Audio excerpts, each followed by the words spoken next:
Hey everyone, it is Sean and Dave here with Saturday Morning Cartoons, and we just want to give the following quick thank you to these Patreon supporters. So, Derek Haynes, Jason Woods, Jamal Newman, Melanie Harker, Allison Keene, Sean Paul Ellis, and Dave Trumbore. Oh, thank you so much. Thank you so much as well.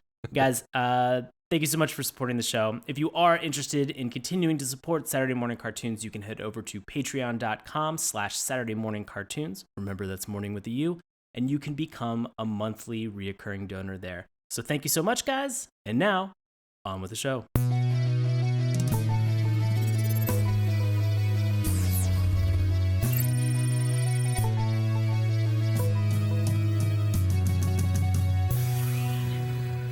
Hello and welcome to Saturday Morning Cartoons, the weekly podcast that revisits, reviews, and ridicules some of the world's weirdest animated series.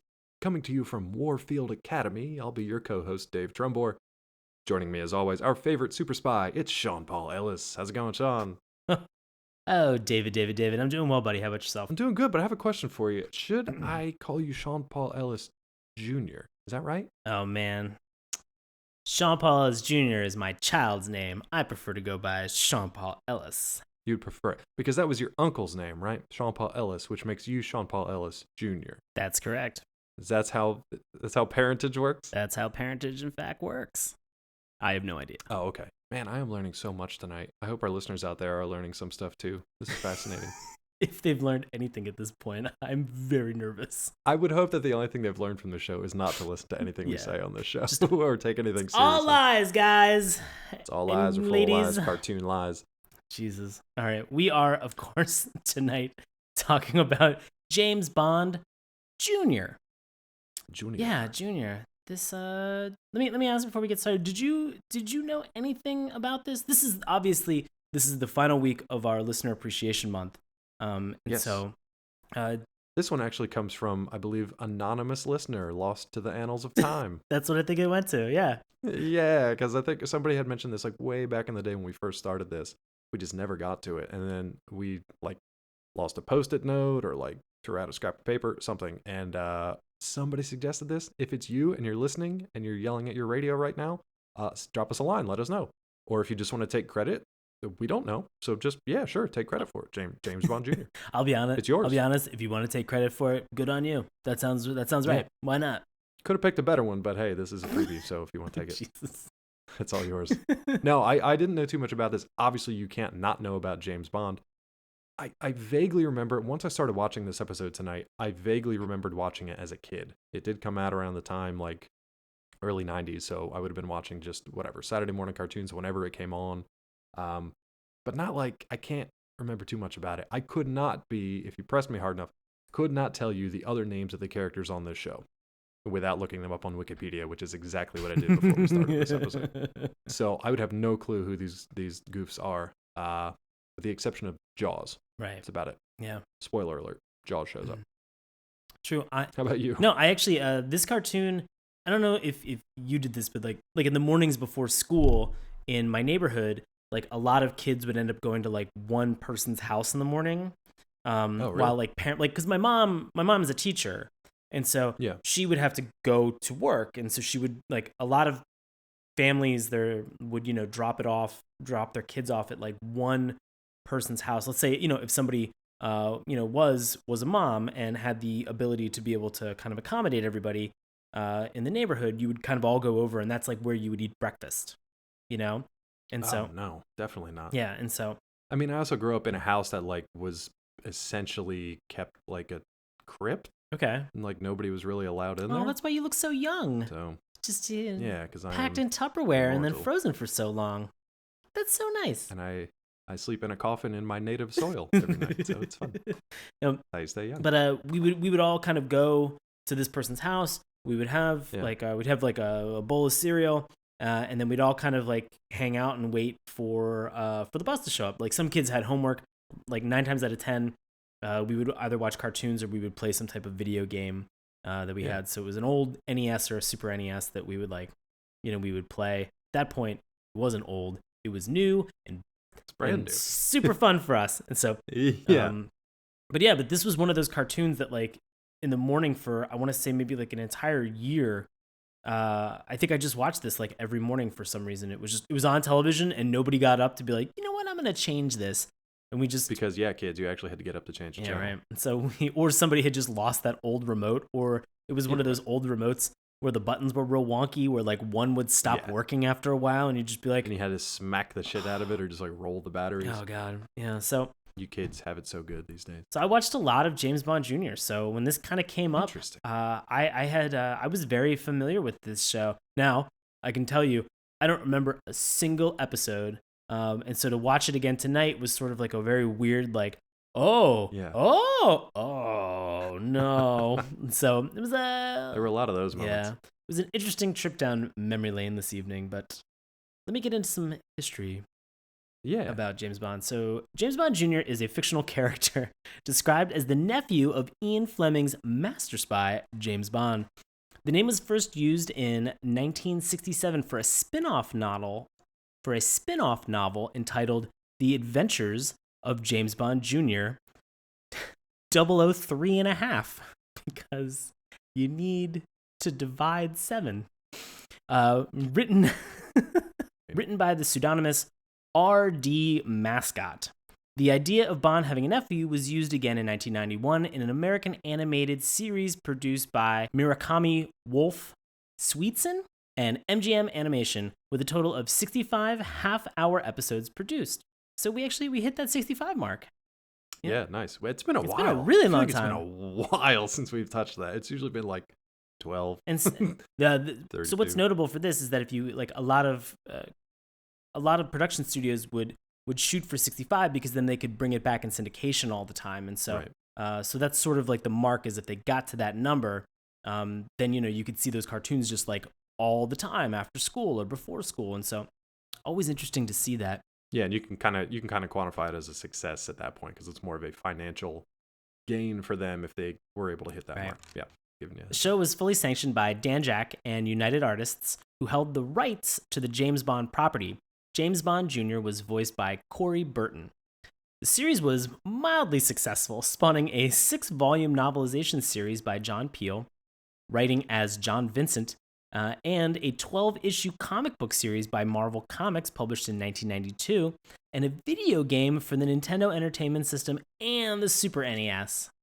I like to think that you guys were getting together before school to eat cereal, watch James Bond Jr., and on a smaller secondary TV also play either NES or SNES of James Bond Jr. Man. Yeah. But I like to think. I have never, I don't think in all the 140 odd episodes we've done, I don't think I've ever had so many questions just from the history alone. And my first question is, and I read over this line so many times, James Bond Jr. is a fictional character, the nephew of James Bond. Right. Explain that to me.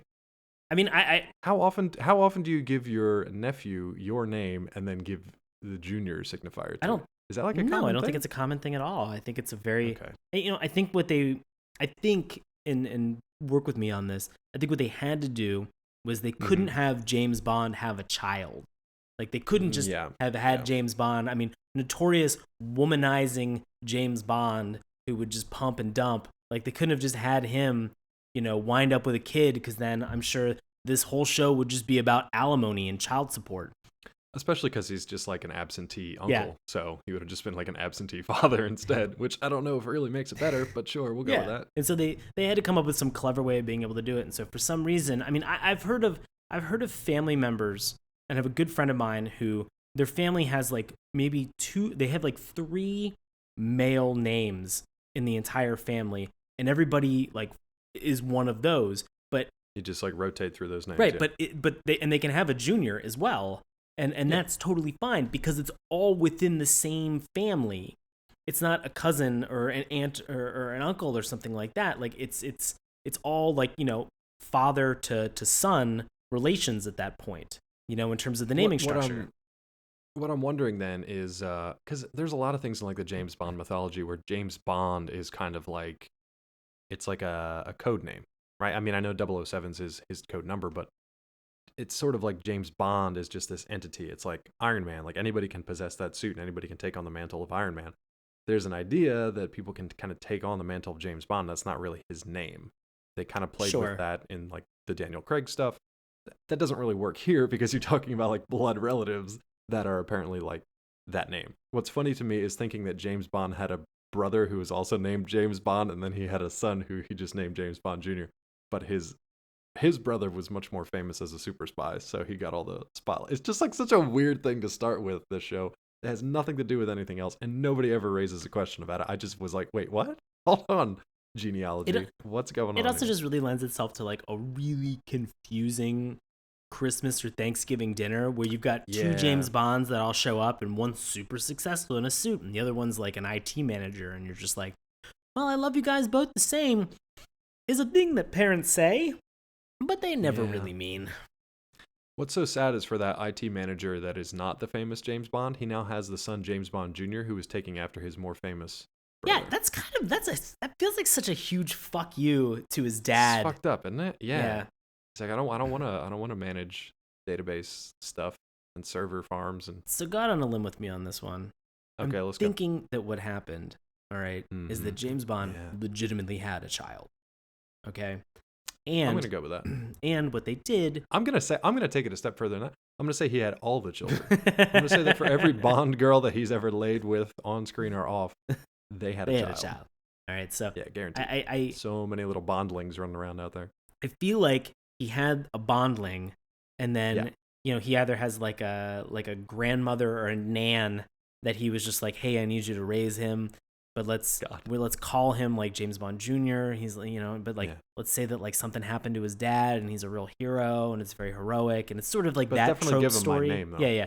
But like let's give him my name so it like throws him off the scent in terms of what's happening, because somebody would be like, genealogy wise, this would never happen and it'll be fine, and then I'll kind of like ship in gifts to him at random, really expensive gifts, like really expensive gifts, and just be like, hey, have this, take care of this, and like that's what I'm gonna do as James Bond. Just a regular gift from your uncle. Right. I'm just gonna pay my way into his heart, and that's the whole thing, And then he told his grandma, I said, Grandma, look, this is the first one. There's gonna be a lot more on the way, so just do the same thing with the rest of them. Nan, you better live forever, because Nan, you better hang in there, Nan. These kids are coming. I just love that Nan Bond is like has an orphanage full of illegitimate children from James Bond who are all going to grow up to be super spies, pretending that their uncle is James Bond, and then just goes off to like very different universities to be super spies. Like one goes to Kingsman, one goes to Warfield. Yeah, I mean, wasn't that the plot of Skyfall? Sure. Yeah. 100%. I mean, I'm pretty sure that from what I remember of watching Skyfall. Yeah. Orphanage. Daniel Craig grew up in an orphanage of super spy illegitimate children. Judi Dench. That's it. That's all I need. Judi Dench. Got it. Nailed it. Hey, do you guys want to know what this show is actually supposed to be about? No. Surprisingly not genealogy, though I could talk about that all night. Let's get into it, Dave. What's the show about? Okay, so this show's crazy. While attending prep school at Warfield Academy, James Bond Jr., with the help of his friends IQ, the grandson of Q, and Gordo Leiter, the son of Felix Leiter, fight against the evil terrorist organization SCUM. And if you're wondering what SCUM stands for, because of course it's an acronym, it's Saboteurs and Criminals United in Mayhem. SCUM is a Spectre-like organization. Expanding on his uncle's famous line, James Bond Jr.'s catchphrase was Bond, James Bond, Jr. Junior. Jaws, a recurring villain, made regular appearances, usually partnered with Nick Knack, a villain from The Man with the Golden Gun. Auric Goldfinger also appears alongside his assistant Oddjob. It is revealed Goldfinger has a teenage daughter named Goldiefinger. Oh, Jesus. It's a rough childhood for her, with equally expensive tastes. Several episode titles parodied the titles of Bond films, such as Live and Let's Dance, and Rubies Aren't Forever. So it's like the cheaper version. I wish I was making some of them up. Yeah, it's like a knockoff, like alley purchase of a diamond ring or something. Hey, Rubies Aren't Forever. What are you gonna do? What are you gonna do? James Bond Jr. Bond. James Bond Jr. Hey, Jr. Hey. Jesus. Oh, man. Hey, take this ruby, put it in that laser, carve it into the moon. It's gonna be fine. They're not forever, but it'll do just as good on the cheek. You got real walking on that for a second. I don't know what that was. Forever. It's not gonna last forever, but it'll do the job. Take this watch. Oh no. Put it Put it on your wrist. My name is Q. On your wrist. It's got a buzzsaw. Jesus. And rockets. All right. We'll get to that in a second. Possibly the best part of this entire show, the theme song. What are your thoughts on the theme song? You know what? I will say this. So for a lot of the shows that we've watched, the theme song always comes up at the top. For this show, we had a little bit of like an intro, like a prologue. Yeah, it was nice. Followed by theme music, jumping and transitioning right into the episode. So, do you want to talk theme music, or do you want to talk? No, I want to talk theme music. I just wanted to note that this is like kind of seems different. We haven't had, and maybe this was just pilot episode hijinks where they were just like maybe, but it's also very like cinematic. Like that's a very Bond thing to do. Like they always have that opening scene. There's usually a chase, a car chase, a chase across rooftops, a chase. And then Bond says something like, snarky line. And then snarky line, like he's waiting in a line at a Chase bank. Yeah. Perfect. Just like, I'm so tired of it. Banking hours. Terrible. Oh, God.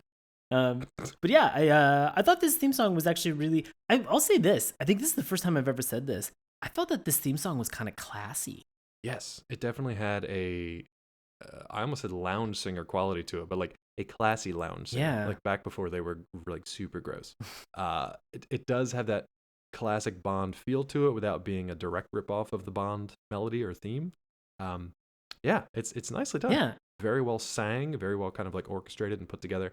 Memorable. It kind of gets in your head even after only hearing it one time, but it's not annoying. From the early 90s, the line that's at the very end where it just goes, James Bond Jr. chases scum. James Bond Jr. chases scum. Around the world. Like, that's been in my head for like nearly 25 years now at this point. I was going to say at least a week, but somewhere between a week and 25 years. Yeah. Because last week when I asked Sean, I was like, what are we watching again? He was like, and he sang that line. I was like, oh yeah, that's weird that you know that. Yeah. I mean, like, I cannot give you another word from the theme song except for that kind of like final like crescendo to like see you in the episode.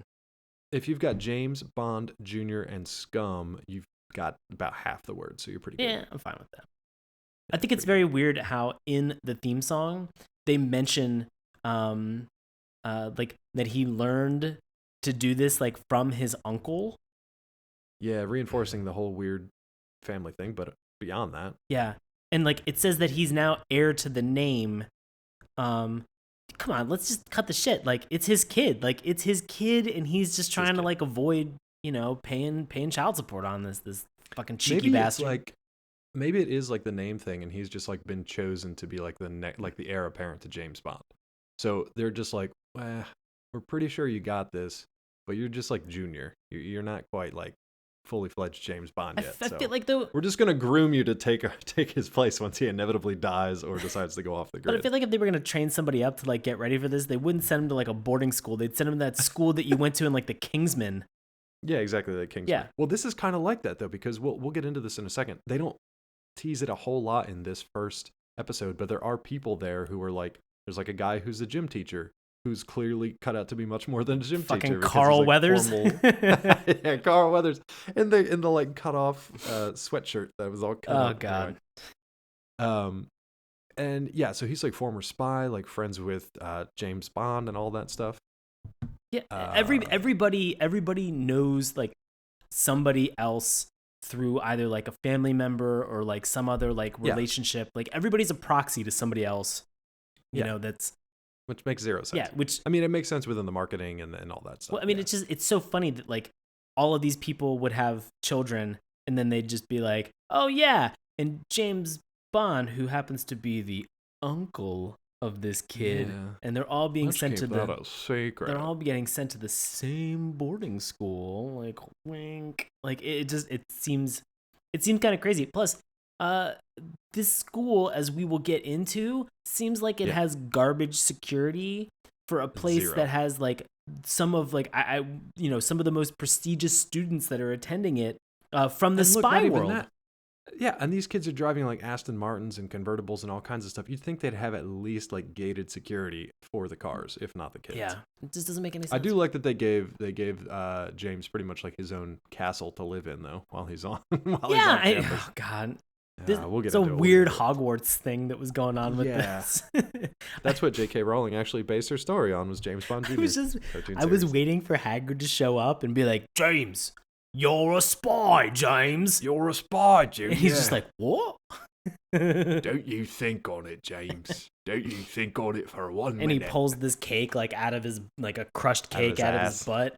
And just It's funny, Hagrid was actually in spy school, but he got kicked out for doing spying illegally. Now he's not supposed to do any spying anymore, but the dean lets him do it every once in a while. But he's the groundskeeper. He just but he's also the groundskeeper. Rides a sick motorcycle around. yeah, doing flips and tricks. I now want a James Bond Harry Potter crossover. Is that too much to ask? I would actually literally kill a man for an horror series. I'd love for them to explore kind of like the horror mythology in Harry Potter. That'd be really cool. I mean, just putting that out there, recorded and broadcast live to hundreds, if not thousands of people, that I would kill a man for a Harry Potter cartoon series. Well, look at it this way. We've already proven that J.K. Rowling's, and we were sidebarring on this, we've already proven that 100%. That J.K. Rowling's is just like, you know what? I'm going to go get some more cash right now. And so, I mean, plays, books, new movies. She's already announced that there's going to be more Harry Potter stuff. So, I mean, buckle up. You're probably going to get it. She's deep in that swimming pool full of gold coins at this point. You can't look. Yeah. Guys, how do you think we keep the lights on here at Pottermore? All right. We just keep cashing in on little hints and tips and tricks that there might be some more HP coming up. We don't mean Hewlett-Packard. Might be. Yeah, right. Yeah, there's no more Hewlett-Packard coming up. Okay, anything else from this theme song here? No, it's a great theme song. Loved it. Great theme song. Awesome. And as you mentioned before, the theme song comes after an intro chase sequence, which was such a cool way to tie it into the James Bond movie universe. Sure. That it was neat to see that in the cartoon. However, out of context, I have a lot of questions for this 2-minute segment that it's fun. Yeah, it is. I really thought at some point, during the themes, during the transition from the theme song into the show, or even at the beginning, they could have done the black circle, the white circle with the black background. Iris out, iris in. Just sort of the reticle of the gun, and then that would have been cool. And then he just shoots a paper clip or a rubber band gun at somebody, just real quick. I would have been oh, that's too much. That's too kiddish. I feel like the censors were probably just maybe don't have somebody in the sights of a sniper rifle on this one. Yeah. But it's unfortunate. Standards and practices. It's funny because he was always the one that was in the sights, and then he turns and fires. Yeah, that's how it goes. But it doesn't work that way in James Bond Jr. He's just driving his sweet, sick ass Aston Martin through the English countryside as well. Super sweet. Yeah. And he just he's being chased. Somebody else is in pursuit. We have no idea who this person is. No, you don't even know it's James Bond to begin with. It's just a sports car-ish looking thing, and then they're just driving down a windy country road at high rate of speed, and they're being chased by a sedan. You have no clue who's who, what the deal is, where they're going. But we do know that the car that is giving pursuit out of the hood or where an engine of a vehicle may have been, normally, it's just going to be a laser gun. And on the back windshield of the car that is being chased, just has kind of a metal barrier reflection piece that kind of just comes up out of the actual trunk. I feel like these two things is kind of like a Cold War they got going on here. It's kind of a nice, I feel like this is sort of a never-ending story of just two factions just kind of going to war toe to toe, and nobody wins, nobody loses, except our wallets. Our wallets and a couple of motorcycles, which we'll explain here in a second. Pretty much. So, I mean, it's a cool kind of chase scene that the editing's not great. It kind of cuts back and forth weirdly sometimes, and there's not a whole lot of tension to it until that crazy gun pops up. That followed by the fact that we do some type of a sick GTA style jump off of a farmer's truck. Yeah. With a bunch of hay bales. Yeah. Through and then this is finally the moment where we reveal JBJ. All right. Finally. And JBJ. 60 seconds into this cartoon, now I finally know what this is about. Yeah. Whew, thank God. I was waiting with bated breath, and finally we cut to the JBJ. So, they do this whole thing where the first line of dialogue of this is just a fucking campy, unnecessary reaction to what's happened, because as we mentioned, he GTA styles in this Aston Martin. Car giving pursuit does not, for some reason, do a sick trick off of these hay bales. I think because that laser gun was weighing their front end down, they didn't quite have the launch to get off of that ramp. I'll bring physics into this. I love that you just logic the fuck out of this problem. And it's just JBJ, and he just goes, "Pity they missed the flight." I'm just like, oh fuck. But look, I'll give it to him because that's something that could have been straight out of an actual Bond movie too. So yeah, it's fine. He's got a lot of these, by the way. Yeah, and they get very tiring, but they are kind of drawn from the movie. Yeah, so you think at this moment, Dave, you're in the clear. Oh yeah, he jumped the fence essentially. He's now tearing ass through the hillside. He's fine. Nope. Oh man, because if we learn anything, where there's cars, there's probably a pair of sick motorbikes that are coming after you as well, with rocket launchers on them. Bunch of sick Kawasaki ninjas shooting rockets at you. So I mean, what would you do in this situation though? You're driving through the countryside. You've got an Aston Martin. You can do sick GTA stunts. Now you've got two motorcycles coming after you. What is the sane thing to do?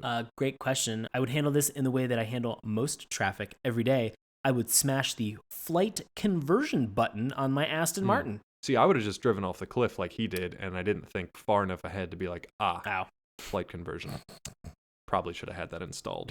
Yeah, but I'm glad you did, because you were being chased. But this is what's insane, is that he gets to this point where they're reaching this cliff, and he just, and JBJ just drives right off of the cliff.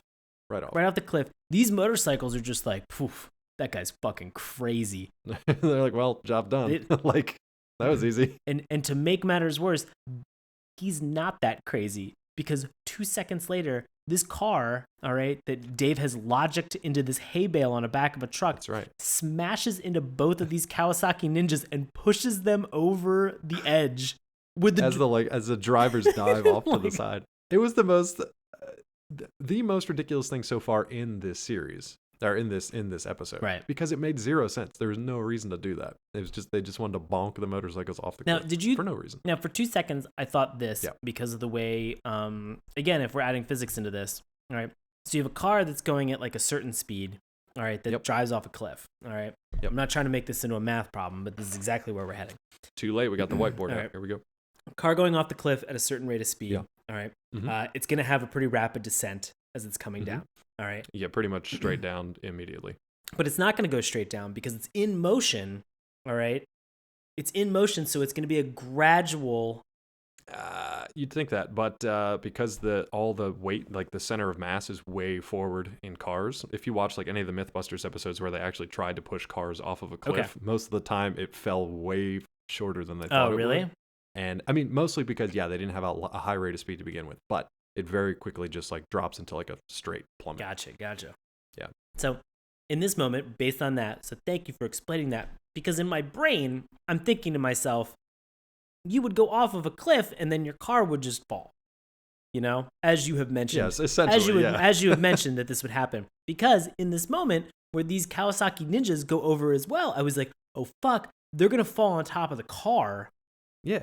I was like, or like explode, or I was like, that's an even scarier threat to have to deal with, is that you're being crushed by these two sick Kawasaki ninjas that are falling on top of your fucking Aston Martin. Like, that seems like a rivalry that like nobody wants to fuck with. And I don't think that's covered in insurance. That's a very specific situation. Absolutely not. Look, you do Progressive, they're gonna laugh at you and just be like, nope, brah.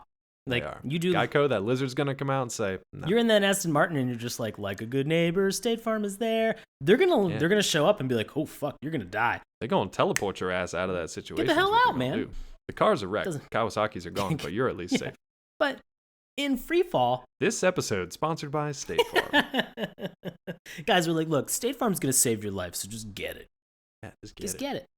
So in Freefall, he just mashes this flight conversion button because this car definitely needs some type of a Deus Ex Machina, within the first 2 minutes of the show. Yeah, definitely. Absolutely. Don't save it to the end, guys.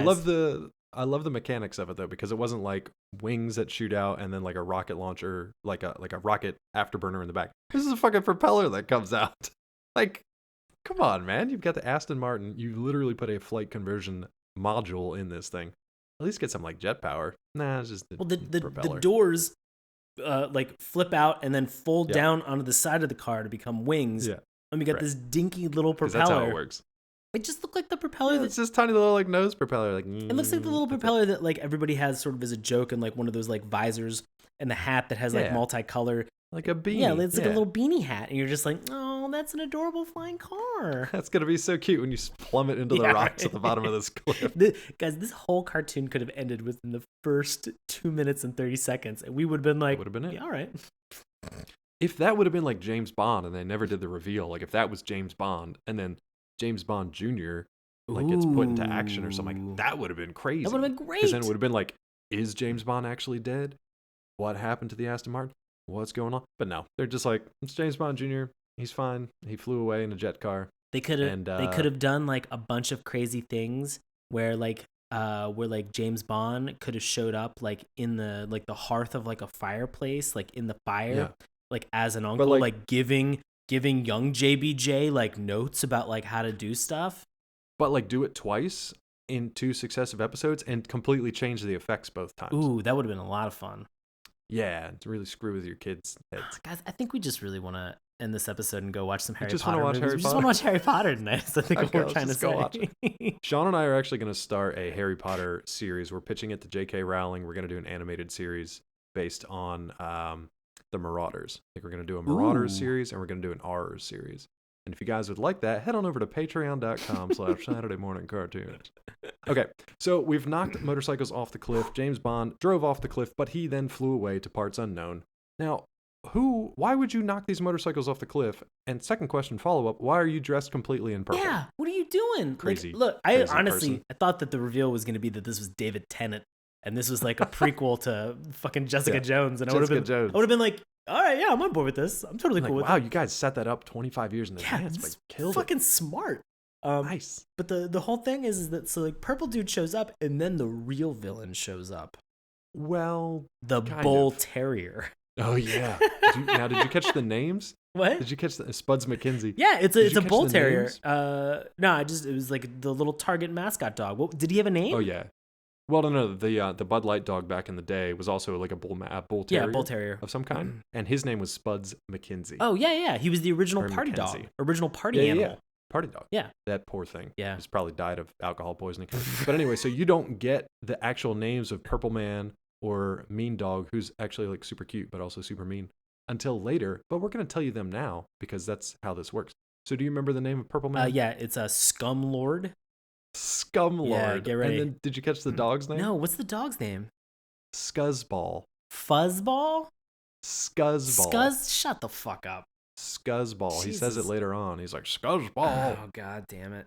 It's real bad. And then we get the recognizable villain of Jaws, who might be the least conspicuous thing ever created in cartoon history. He's roughly 8 feet tall, probably weighing in at about 400 pounds, and his suit is not quite big enough for him. So I just love the design of it. Like, why just give him a suit? Like, why does he have to have like flood pants on? It doesn't make. And obviously the giant metal lower jaw. Yeah. Now in the actual movie, did Jaws have a metal lower jaw? Was that like a signature of his character? He had metal top teeth. I think that was it. So it wasn't like a whole jaw. I think he just had the like the metal caps on his teeth. Okay, because he like watching this Jaws character and sort of his character design made me think of Cops. Yes. For some reason. Oh, I'm sorry. Jaws doesn't actually appear until later. I jumped the gun, but yeah, he does look a lot like one of the guys from Cops. Yeah. So it just was kind of crazy. Like he looked like this big hulking brute that just had this totally replaced cybernetic jaw with these like giant metal teeth. Also, here's my big question though. Shoot, I got a lot of questions. If you're gonna give somebody that type of a physical enhancement, all right, I'm gonna assume that some tragedy befell him when he was working with Scum or some other criminal organization, and like his entire bottom jaw just got ripped off. Much like Baron Underbite. Yeah, exactly. And so his entire jaw, like, and you would want to fix that. Like, if you're working for a criminal organization, like, you'd just be like, oh man, like, our HMO is gonna go crazy this year, but like, we got this high deductible plan, so let's just pay it off now. Let's just get one. And this guy's a great henchman, but his tongue's just like literally hanging out of his throat hole, and it's really creeping the secretaries out, and we got to fix it. It's hard to focus. It's great for intimidation. Low for morale. And when he's just like gasping and slobbering all over you, it's just a tough day at the office. Yeah, it's a tough sell. But why would you give that kind of like robotic enhancement to somebody who is as intelligent as a brick. And I'm not talking like a pile of bricks. I'm talking like a single fucking brick. Yeah, without even like mob mentality. Brick. Solitary brick. Here's my question though. Yeah. So he's got sweet lower jaw action going on. Ooh. He's got like super sharp triangular like shark teeth. Yeah. For his body. Why would you not also give him an upper, some kind of plate, so that when he closes his mouth, he doesn't cut his own face in half? Because that's what it looks like he's doing every single time. It looks like he's in danger of shearing the rest of his face off. Dave, you have to realize these people play by a different set of rules. It's a whole nother country, literally. and keeping that in mind, that sense of danger needs to be present in your work at all times. And so, look, if I put you to work tomorrow, all right, with the idea that it's something like if I upgraded your fingers, but I didn't upgrade them enough, because you're typing all day. You're. Can I type like Ghost in the Shell style, where they just like split apart and they go 100%. Problem is if you ever stop typing, your fingers just snap off like twigs. Ah, shit. You'd be like, fuck, like I gotta do this. Like, this is what Scum has in place. Motivate your employees. I like it. This is another Six Sigma methodology for keeping employees motivated to do a good job. Look, if you're gonna create terrorist organizations like this, like G.I. Joe, like Scum, you gotta get on the ball, Dave. How am I gonna get you out there motivating these people if you can't have a sense of danger yourself? I just want you to know, the first time I try to bite a metal bumper and my upper teeth shear off and crack at the roots because I don't have like a reinforced metal anything, just want you to know that I'll be back in the dentist chair probably on Monday. And you don't have to worry about it. Scum pays 100% of your dental. Nice. After a deductible, right? No, 100%. It's medical is deductible. 100% of dental and vision. Oh, fantastic. We also have a 401k matching program. Up to 6%. Up to 6%.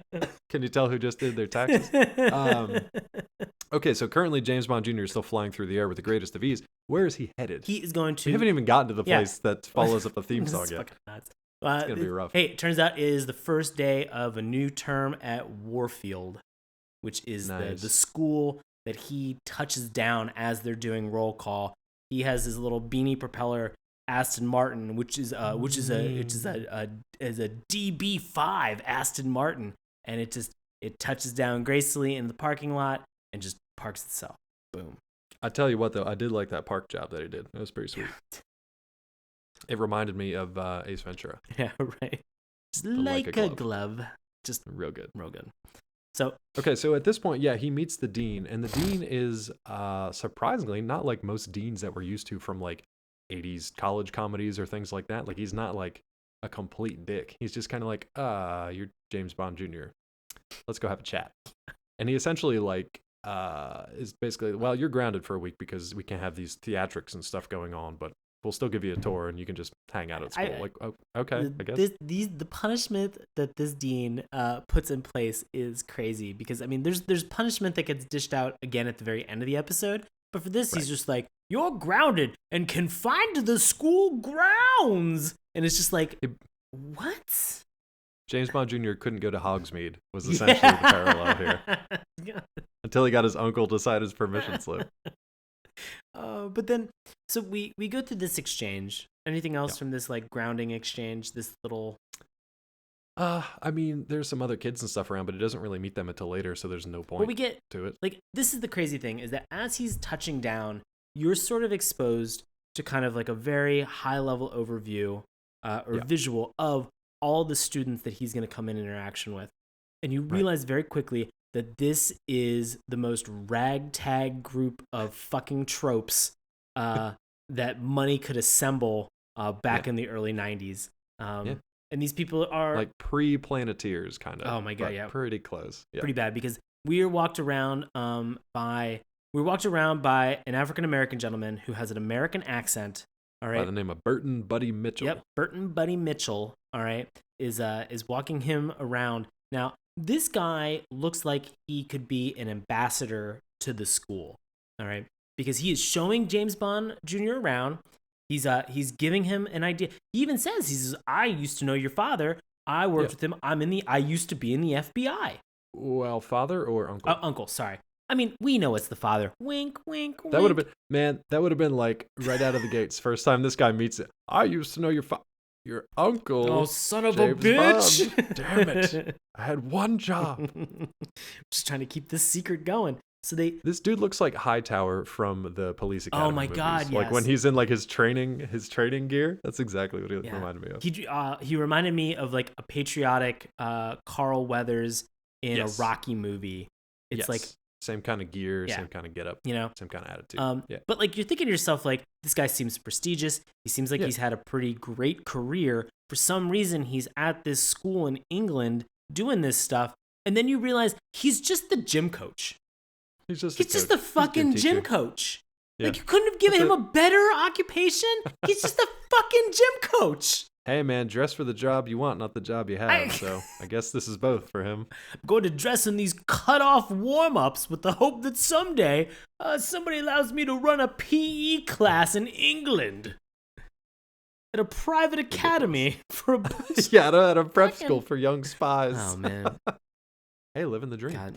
All right, so who else do we get to meet? Because he's soon introduced to his Hogwarts, his Gryffindor dorm room, and he gets to meet his roommate. Yeah, he gets to. Who's his roommate? His roommate goes by the nickname of IQ.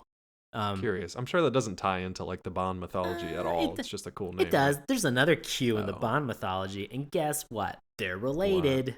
What? Oh boy. Yep. I'm gonna guess he's the grandson. Yeah, he's the grandson of Q. So IQ, or what his name is, Bertroyd. Or his last name. It sounds like that. Yeah. It sounds like that. Horace Boothroyd III. They make these names as fake British as possible. By the way, they get worse. So he's essentially like Q. He's kind of mad scientist, kind of a genius, but he messes around with tech and stuff. And here's another one of JBJ's fantastic lines. Did you write this one down? Is it "Yolks on us"? Yeah, so to set it up, IQ decides like to make this concoction that like cooks a 10-minute egg in like 2 seconds or something like that, and whatever. The egg essentially explodes, and then JBJ says what he said. One we missed earlier when the motorcycles come after James, he says, "These Sunday drivers." Oh, God. Just had to throw that out there. Here comes my next big question. Get on with it. From James Bond Jr. Do it. So IQ they're walking along, they're headed to like the cafeteria, just going to hang out. And IQ's like, oh, by the way, I got this sweet watch. It's got like mini rockets inside it. You want to see me launch this rocket? I'm not going to wait for an answer. I'm just going to shoot a rocket into the space. So they shoot a rocket. I don't remember 100% what happens, except that it hits a tree. And what kind of tree? Dude, because what did it knock down? It looked like it was a tomato apple. It looked like a giant red pepper to me. Yeah. I'm like, what the fuck kind of red pepper trees are growing in England? Guys, if we have any UK listeners, what kind of weird ass apples do you have growing over there? I don't even know. This thing, it looked like a pepper. I mean, it looked like a pepper tomato apple. Yeah, the way like someone who. But think about that for a second. Not the fact that it was like a rocket and a watch and they caught this thing.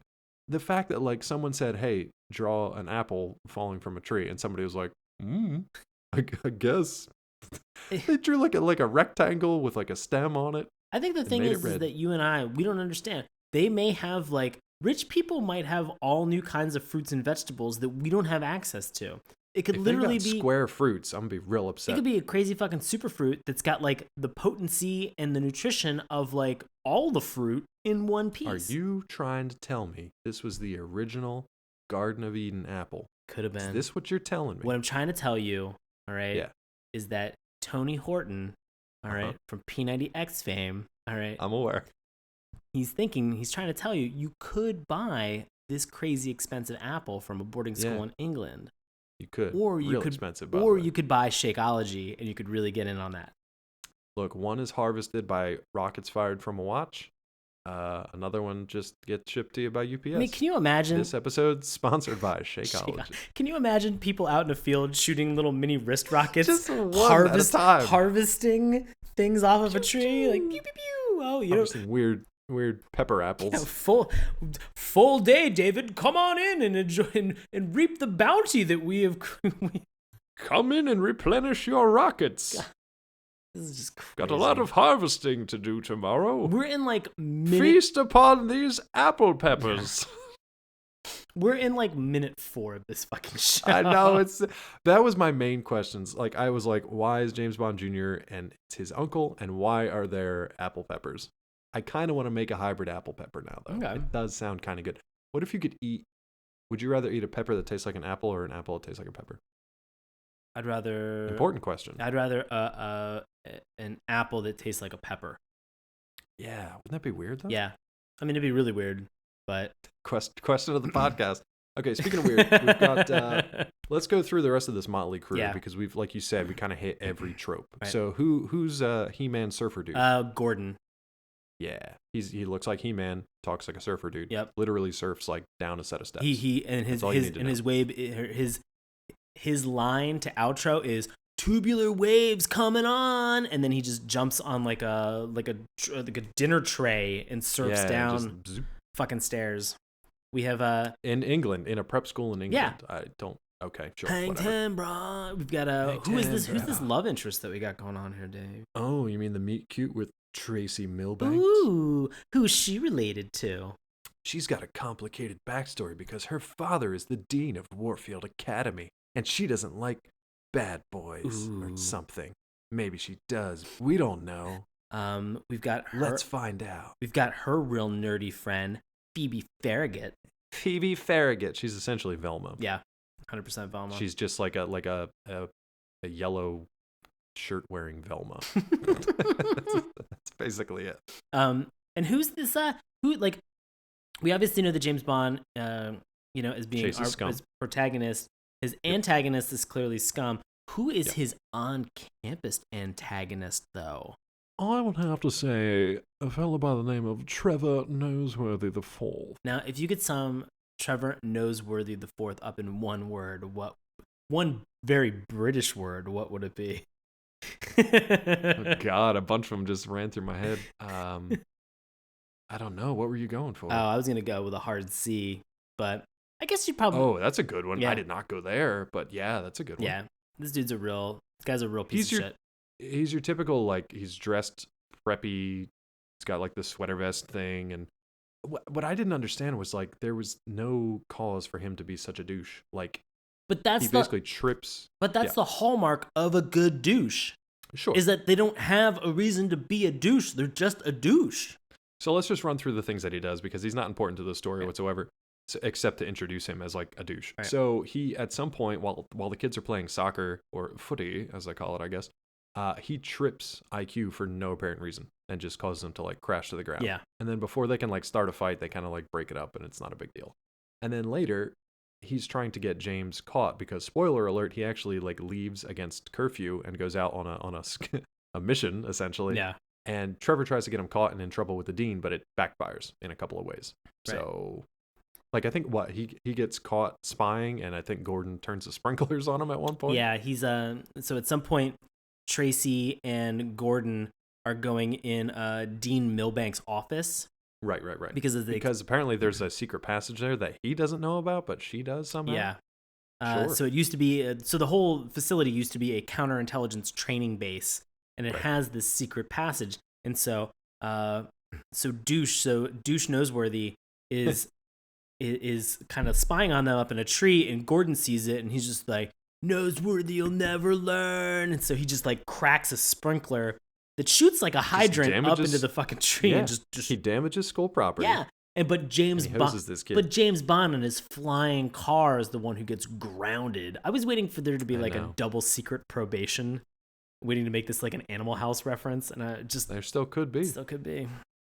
All right, so here's one of the things that I actually really liked about the show was the villains. This didn't make any sense by the end of it because they kind of throw it away, which made no sense. But the villains' motive. We actually get a scene between Mr. Purple, Scumlord, and Jaws. Now, Mr. Purple's watching the kids, which is super creepy, but we learn why he's actually watching them and what he's after. Yeah, because he's wearing a trench coat and he's trying to expose himself. Wait. Yeah, and he's literally so like he's like a purple trench coat and purple hat wearing dude standing on a hilltop looking at kids at a prep school. I'm pretty sure somebody's going to notice your ass, but apparently not. Yeah, with binoculars, like in the middle of the day. So, but what he wants nothing to do with the kids. he wants the Aston Martin because apparently there's a quote-unquote top-secret high-powered electromagnetic pulse generator in the Aston Martin that he can use to erase computer data from England's economic and defense computers and essentially allow scum to like waltz in and take over the place. I thought that was actually fairly sophisticated for a cartoon that started off as goofy as this did. Right.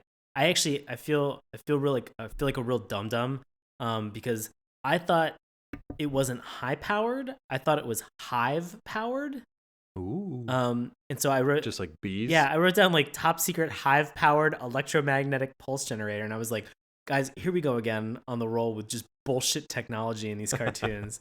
But high-powered makes a lot more sense now that you're saying it. So, but I prefer hive-powered because we are talking cartoons. Whoops. Okay, so now we know what Scumlord is after. He's not trying to touch on the kitties. He's actually trying to get some tech stuff for Scum. So yeah, go down that train of thought, Dave. I let that one go. So they set up this thing where this is the stupidest part, maybe. So the smartest part followed by the stupidest part, where they're like, I know how to get James Bond Jr. to come to me. I'm going to send him a message from his uncle telling him to come to the post office to pick up a package. This is like the most basic, like adorable means for a villain to just be like, I'm going to get, but boss, how will you get the car? I'm going to have him bring it to me. You're just like, okay. I just like to picture. I like to picture either Scumlord or Jaws walking to the post office and just being like, hello, good afternoon. I would like to make a call to James Bond Jr., Warfield Academy. Tell him his Uncle James Bond called and he has a package he would like to pick up. Thank you very much. Have a good day. Cheers. Like, what? Just make the call. Like, I don't know. There's so many different things I could have done, but they're just like, yeah, I got to pick up a package from my uncle, and I'm going to break curfew to do it, and I'm going to take secret passages to get to my flying car. The amazing thing that you would think on this, all right, is that, like, so James has obviously been grounded, all right? Yeah. So he has literally to stay... and twice figuratively, yeah. So, like, he needs to stay on campus, all right? But he sneaks out with Tracy, all right? Oh, yeah. Because Tracy's just like, I don't like bad boys because I'm already a bad girl. And you're just like, what? She's like, I don't like bad boys because I used to be one. Oh, Jesus Christ. So that was a twist I didn't see coming, but I was like, I'm digging it. That's pretty, yeah, let's go with that. I'm on board. Let's do it. So, the biggest identifying factor of James and leaving campus, the small campus that only seems to have a handful of kids. Like a driveway. Yeah. That's it. Is that IQ drives the car off of the campus, and I'm just like, everybody's gonna see you, like, and they're gonna know that the car is gone, so they're gonna be like, where did he go with the car? Which a common defense in that is just be like, oh, I just loaned my car out to any bloke that would like to go for a Sunday drive. Yeah, exactly. Like, what the fuck? Like, it just, like, I mean, guys, we're way overthinking this. Like, to the point 100%. Of, like, obscurity. This is too much. This is absurd. Like, this is ridiculous. But it's just, like, one of those, like, little key things where you're just, like, they couldn't have found, like, a fun spy way to get I'm sure that the car is look, the car fucking floats, all right? What's to say it can't... It floats, it flies. Yeah. What's to say it can't have, like, a Harry Potter invisibility cloak? Yeah, cloaking device, sure. Get one of them Deathly Hallows inside that fucking car. Yeah. Put it in the lining. Yeah. Whatever. I don't get whatever you want to do. Here's the thing. Like, the logic of this show is so bonkers because at this point now, let's say you and I were going to the post office, yeah? Let's do it. And I've got to run in and pick up a package from my super sweet spy Uncle Dad. You just hang out here with my incredibly expensive super spy car. Just hang out. And if you see, look, I don't know what you're going to do. What would you do if you saw like a giant with a metal jaw coming at you? Oh, man, I would hide. Just hypothetically. Just hypothetically, I would hide in the back seat of the car and then work my way. Would you just like crouch down like real low? Yeah, I'd crouch down real low because, guaranteed, for that 8-foot behemoth that's going to get in the car, he's not going to try to adjust the seat or anything like that. An Aston Martin, absolutely not. You should just throw the entire back seat out of the car at that point. I just thought that he would have just ripped off the top of it and just gotten Yeah. I'm surprised he just didn't pick the car up in his mouth and just walk off, because he does later. He bites the car. It's not a far-fetched thing to say because it happens in 10 minutes. Oh, God. I just wanted him to eat the car. Yeah, well, we're going to get there. He's like, sorry, boss. I ate your high-powered pulse. Real hungry. Real hungry, boss. His metal jaw. But Tracy is in this car while IQ and James go to get a package. Right. And she, instead of like getting out of the car or driving away, right, she just crouches down in the back seat of the car and just gets kidnapped. She kidnaps herself. She kidnaps herself. She's self-kidnapped because Jaws doesn't even know she's in there at that point. It's not like he looks and is like, oh, weird crouching kind of girl. I guess that's whatever. He just drives away because he's supposed to steal the car, and that's fine. Yeah. I love the fact that when the kids come back out, because they're like, no package? They come back out. They actually like take the time to show that like a time lapse from when they come out to when they're sitting on the curb waiting for a ride. I love that they like took that moment to just be like, some time has passed and Tracy's probably dead. So, and then real quick, Gordo shows up to help him out. I love that there's like this janky bit of animation where all three of them seem to teleport inside the car at the same time. Yep. There was just like this missing couple of frames where they were just like, oh, fuck it, just mash them in there. But then at this point, so IQ now gives JBJ his watch, his super secret special rocket launching spy watch, which also has what? It's got a buzzsaw now. Of course it does. Buzzsaw. Why wouldn't it? Oh boy. So essentially they track the car down, and the car is being loaded up onto a truck, and the truck is bound for an airport, and it is all kind of like part of Scumlord's operation. So he's got a plane waiting and all kinds of crazy stuff. And they managed to find where the car is because all MI6 cars have a homing signal on them. Sure. To which IQ goes, I can even start and stop a car by remote control. And I'm just like, what? In like 2017, I'm just like, dude. I mean, it's cold out. I just got that. Like, oh man, it's amazing. Like, I can turn on the heater. I can like how the tune's going. I remember when I think it was my uncle, wink, my dad. I'm kidding. Or can we just make it where it's a dad uncle? Can we just call it like a dunkle? Dunkle? Yeah. Dunkle. So my uncle, I think, was the first person that I knew that actually had one of those like remote starts on his car, and I kept always thinking to myself, I'm just like, what lazy shit is this garbage? Until it's 5 degrees outside, and you're like, fuck. Yeah. I'm just like, man, if you do that and it's already in your garage, you're gonna fill that garage up with carbon monoxide. You're gonna kill yourself on the way. I'm like, oh. He's just, the entire time I didn't realize it was just a cry for help. Oh. My dad used to make that joke because I think one of our like friends or relatives had one of those, and it was just like the typical like power play thing. And I think my dad was like, yeah, I got a self starter for the car too. And then he'd like throw me the keys and be like, David, go start the car.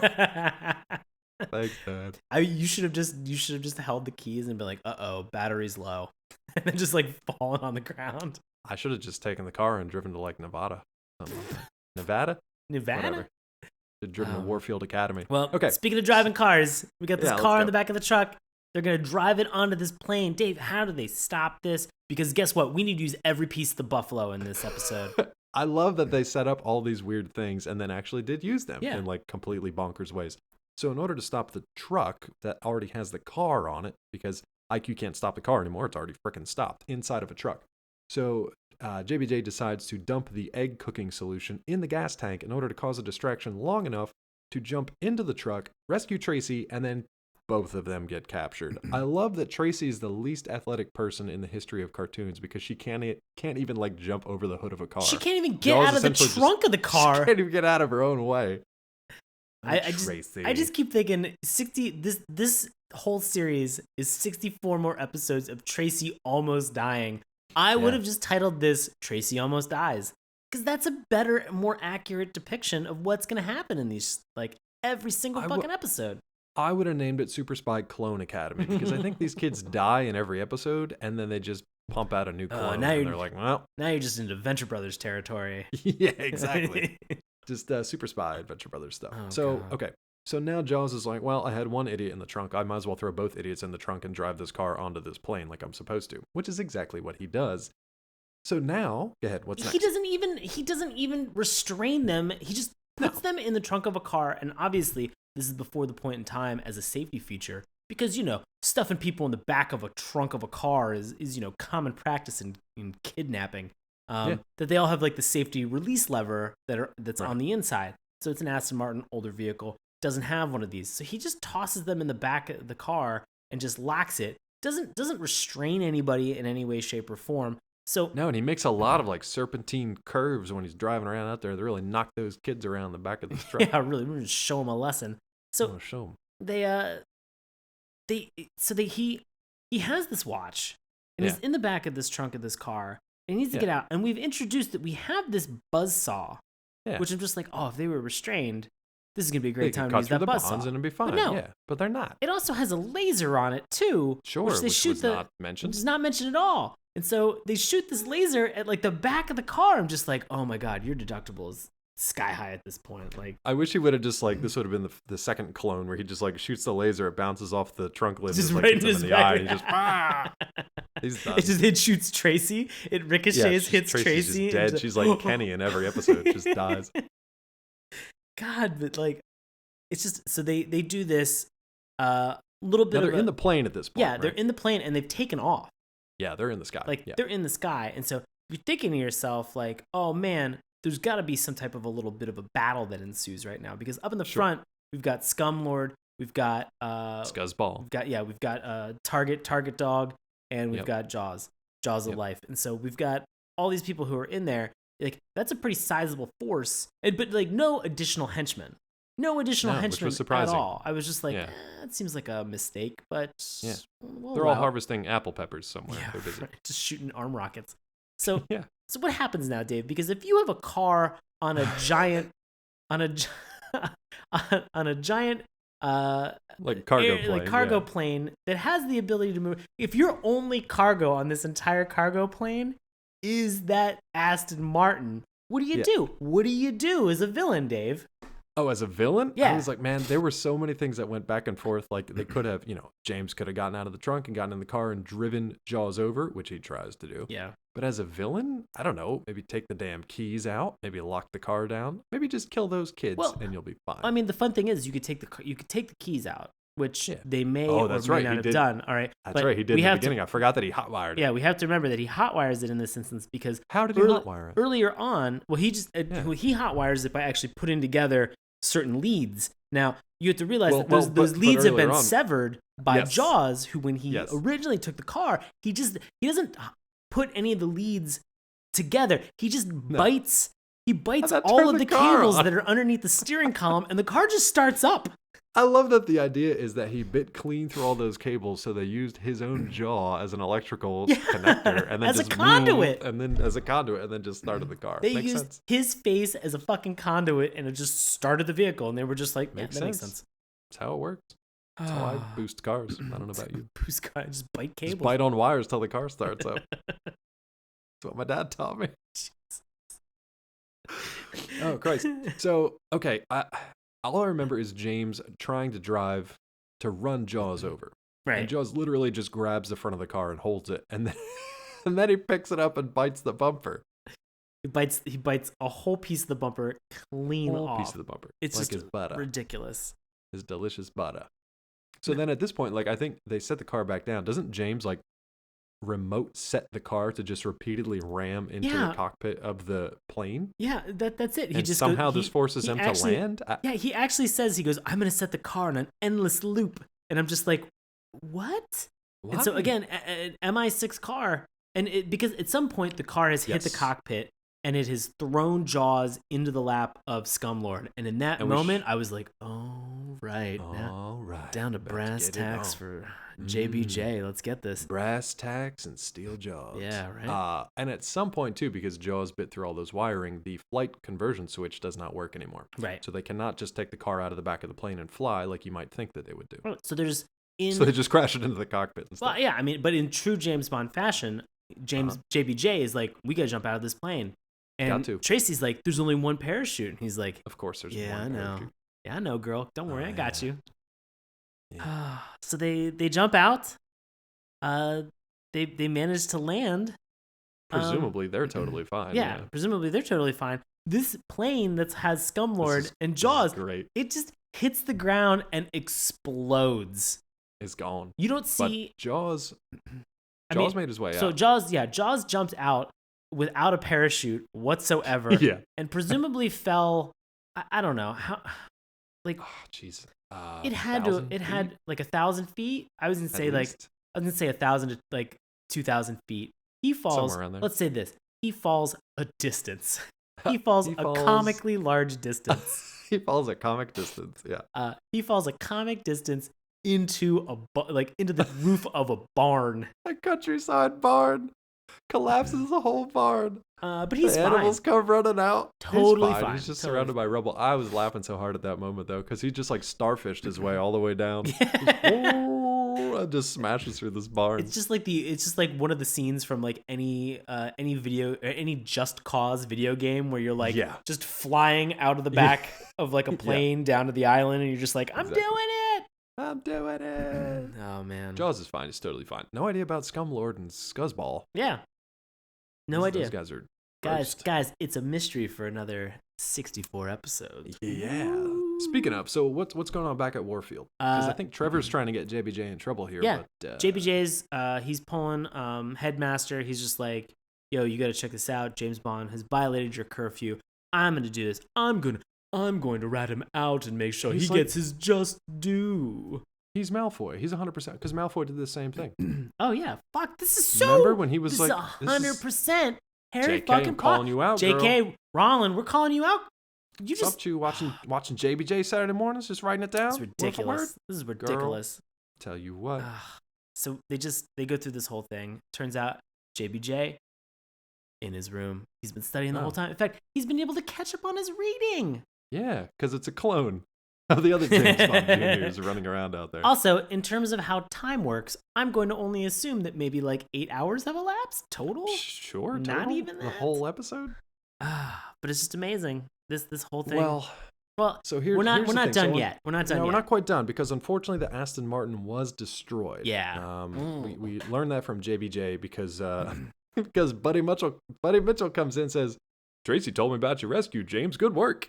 Like that's what you've got to say?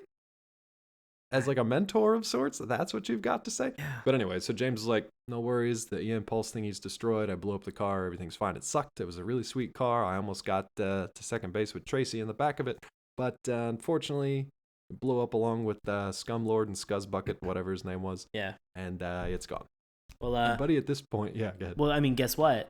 What? That Hive pulse generator, not in the car. It was never in the car, Dave. Oh, were you misinformed? Yeah. He's like, we're misinformed. He's like, that thing wasn't in the thing. I want to say this for an intelligence group, not a lot of intelligence in this whole show. I love that he was just like, they were misinformed and so were we. Same guy giving us the goods and misinformed. Have a good day. But it's fine for JBJ because guess what? Uncle JB. Yeah. Jim Beam. Send him a Jack Bauer.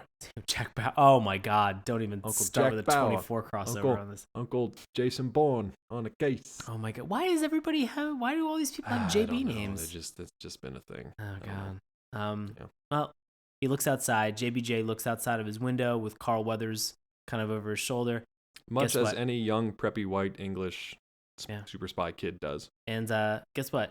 Sweet brand new red sports car out there. Fucking rich kids. I can't stand them. Yep.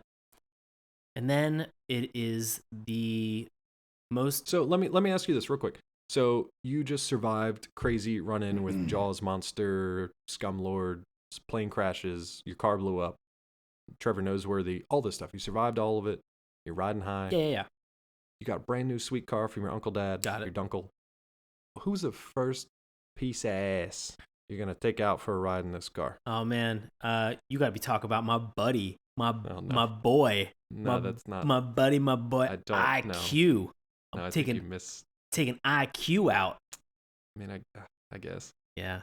This is the most uncomfortable outro that I think we've ever had. Because, it was pretty bad. Because JBJ has been the focus of this entire episode. And then all of a sudden they get in this car and the camera just weirdly traces like IQ looking like he's geeking out about the fucking like rupture on these seats.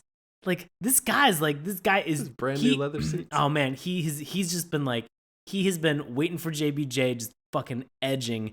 And now he's just like, I'm a climax all over this fucking car. It is ridiculous. Like, because it was a pretty awkward ending. Because it zooms in at one point and he's just like creepy smiling, like with eyes wide open and his mouth agape. And he's like, yes. The gadgets. Yes. The gadgets. The gadgets. And JBJ's just like, don't even think about it. Like, around the world. Yeah. And that's it. End. All right. Anything else from this episode before we get into some second opinions here? Two very, very quick things. I love the fact that when we found this episode, because this was episode 1, the beginning. Yes. The beginning. Yeah, they really knocked it out of the park with this. Good job, I love the fact that the beginning of this YouTube clip, it has like an old, VHS kind of screen, like blue, like flat screen with like that like terrible block lettering. It made me very nostalgic. It made me laugh really hard for some reason. I was like, didn't it say like also available? Yeah. Also available like some other episode? Yep. So I laughed really hard. And then the other thing that we didn't mention is that the different wipes in between are done like snapshot photos, like the shutter for a camera. There's certain ones that just like went click, click, like back and forth. And for some reason, every time I saw that, I was like, could we not do that, please? I didn't even notice that. Like, I didn't pick up on that at all. Could we cut that out? Just cut it out. It's weird. All right, well, that's our opinion of the show. We're going to get to some folks who loved it and folk who hated it. So we're going to do that in just a second. All right. Getting into this loved it one. Here we go. This is from author, and this is relatively recent too. This is what's like frightening. a year ago. Yeah. This is like February 7th. This is like February 7th, 2016. Right, so this is Maz Farhat from the United Kingdom. This is a prestigious cartoon in a declining era, and since he's from the UK, I feel I have to honor this in a very special way. Uh-oh. I have to say, during the holiday season in the mid-90s, I always looked forward to watching The Illustrious Bond as a cartoon on ITV that made the mornings worthwhile.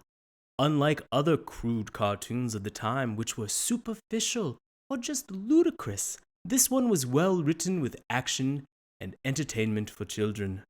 My verdict on the series is that it is an intelligent series with a well-written and sophisticated lead that instead of just being fashionable, was genuinely entertaining and thrilling.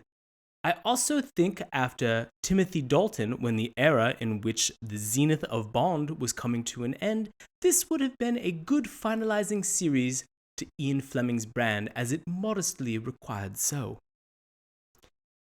I didn't follow that either. Not a single clue.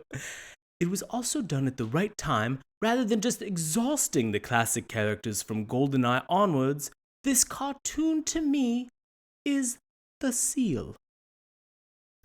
I don't know what that means. Is the seal like the golden seal? Like the Maybe seal of the approval? Seal, like seal the deal, seal of approval, actual seal, fur seal.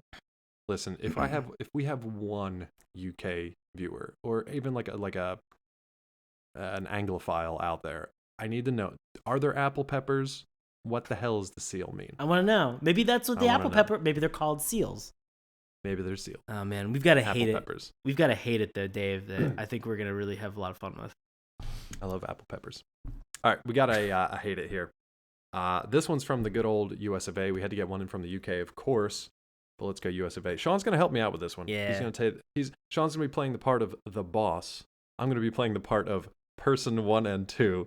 Because this reviewer on IMDb decided to write out a nice little narrative for us in a review titled Cheesier, More Watered Down James Bond. This takes place during a meeting when the show James Bond Jr. was theoretically conceived.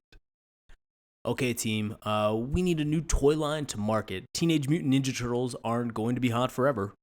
I got it. How about a kid who goes to an exclusive prep school and fights crime as a super secret spy? Super spy kid. He'll have weapons, a slick car, and a team that helps him. I like where you're going, but we need to tie it into something marketable, something familiar, something that will sell. How about James Bond? Yes! That's exactly what I was thinking. James Bond? You mean the book and film series with the violence and the sex and the dark storylines? How are we going to appeal that to kids? Easy. We make it a version of a younger characters. We make it his nephew. Call him James Bond Jr. Wait. Okay, but isn't James Bond an only child, and isn't Junior the surname for sons but not nephews? Nonsense. An 8-year-old won't know the difference.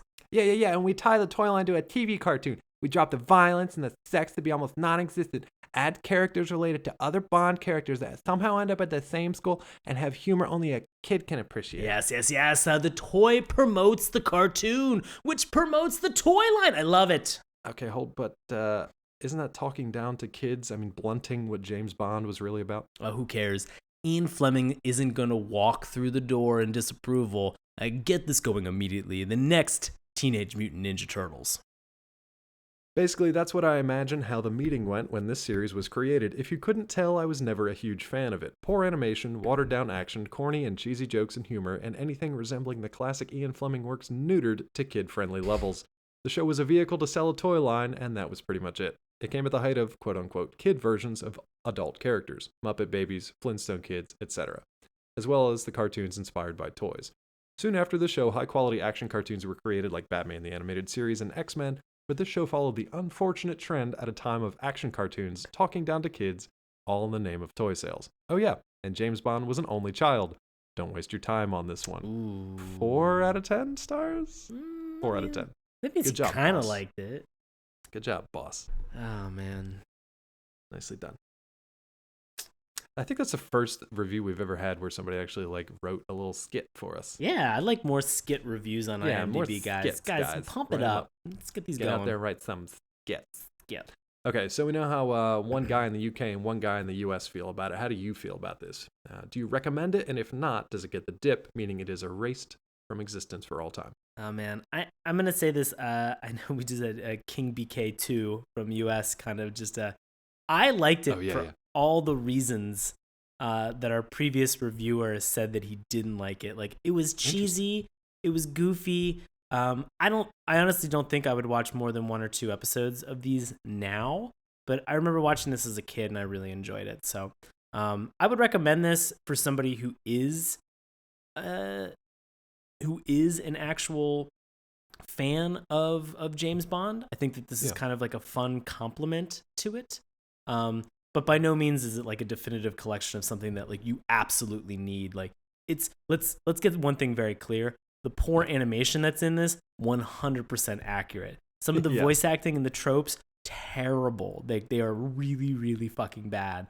But just sort of the plot, sort of the villains, everything that kind of comes together. Like it's when you put 2 things together on a plate that should not taste well together, and for some reason it tastes excellent, and you're just like, this, like, my palate's telling me one thing, like my brain's telling me one and my palate's telling me another, and you just kind of have to figure out exactly what it is. So in this instance of having that fight happen, that apologia, I would say I actually do recommend this. Dave, what do you think? I'm kind of walking the line between, it's sort of like I'll recommend it for 2 sets of people. If you're a James Bond fan and you want to be a completionist and want to see everything at least once that was James Bond ever, then yeah, check this out, because it has some cool nods back to the character. It's got that novel tie-in, which is very strange, 003.5. It's also got like a lot of nods back to the movies and the mythology too that are a lot of fun. I mean, yeah, it is a kids cartoon, so they're not going to be a lot of quote-unquote Bond ladies, the Bond girls, even though they do show up and they have terrible names.